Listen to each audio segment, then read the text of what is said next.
राजकारण हे करणं उचित नाही, परंतु बीड जिल्ह्यामध्ये हे चाललं आहे आणि त्यातल्या त्यात ते तुम्ही काय करता ते सामाजिक कार्यकर्त्या ते काय दमानियाताई आणि ते तृप्तीताई त्यांना याच्यातलं खाचा खोचा हे काय माहिती नाही, तर त्यांना कशावर बोलायचं आहे आणि ते काही बी बोलतात. खोक्याच्या प्रकरणात हे अडचणीत, अरे कशाच्या अडचणीत आलो, माझा काय संबंध त्याच्याशी? त्याचं बिचाराचं जे काही हे असेल तर त्याचं तो सजा भोगतो ना, त्याच्याशी माझा कुठला काही संबंध नाही. परंतु परळीवरून माणूस पाठवायचा, त्यांनी स्टेटमेंट करायचं आणि तेही हरणाच्या मांसाबद्दल, ज्याचा काडी मात्र माझ्याशी काही संबंध नाही. तिथं मोर्चा काढायचा एक तकलादू 200-250 समर्थकांचा, त्यांना कोणीतरी पैसे पुरवायचे, त्यांनाच त्यातल्या 10-20 लोकांना उपोषणाला कुणी बसवलं उपोषणाला मुंबईला. उपोषणाला बसल्यावर राजस्थानवरून त्या कोणत्या समाजाचे लोक, बिश्नोई समाजाचे 4 लोक आणायचे. कशासाठी आणले ते? म्हणजे ही आयडिया कोणती आहे की परस्पर बिश्नोईच्या हाताने यांचा जर काटा काढता आला तर काटा काढून टाकायचं, आपले आपण नामे निराळे.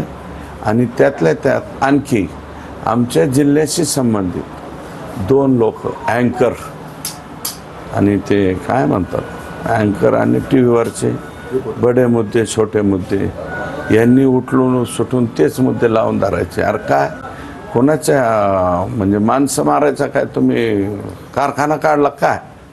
कोणाला मारता म्हणजे संतोष देशमुखला मारलं, संतोष देशमुखला ज्या पद्धतीने मारलं तुम्ही, ती पद्धत फार चुकीची आहे आणि त्याच्यावरती आवाज मी उठवला म्हणून तुमचं कोणाचं तरी मंत्रिपद गेलं म्हणून मग काय धरायचा तर खोक्या धरायचा, तोच वाजवायचा.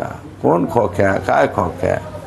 ते खोक्याच्या तिथं गेलो मी, ढाकणे कुटुंबियाचा आणि त्यांचा वाद झाला होता. ते खरा वाद तो होता, मग त्याचं कारण नाही आहे, कारण दुसरंच करायचं. आणि त्यात कोण हरण आणायचं आणि हरण आणून बिश्नोई समाज आणायचं, लगेच लॉरेन्स बिश्नोई आणि मग तिथं उपोषणाला बसायचं लॉरेन्स बिश्नोई.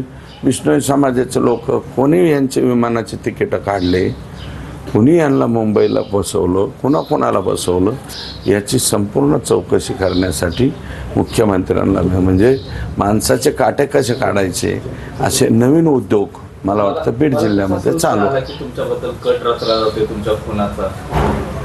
अहो साहेब, आम्ही ज्या गावाच्या बाबळे त्याच गावाच्या बोरे आहेत, आम्ही इथलेच आहेत ना, आम्हाला कळतंय ना कोण कोणाचं प्रकरण उचवतं.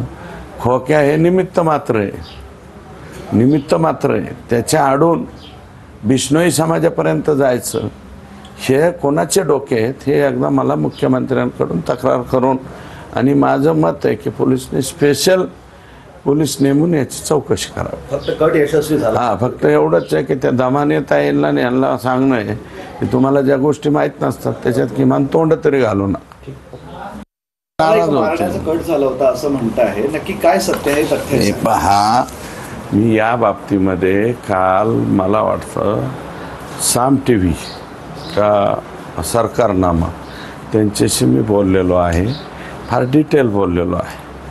तरी बी आत्ता मी बोलतो की इतका खालच्या दर्जाचं राजकारण हे करणं उचित नाही, परंतु बीड जिल्ह्यामध्ये हे चाललं आहे आणि त्यातल्या त्यात ते तुम्ही काय करता ते सामाजिक कार्यकर्त्या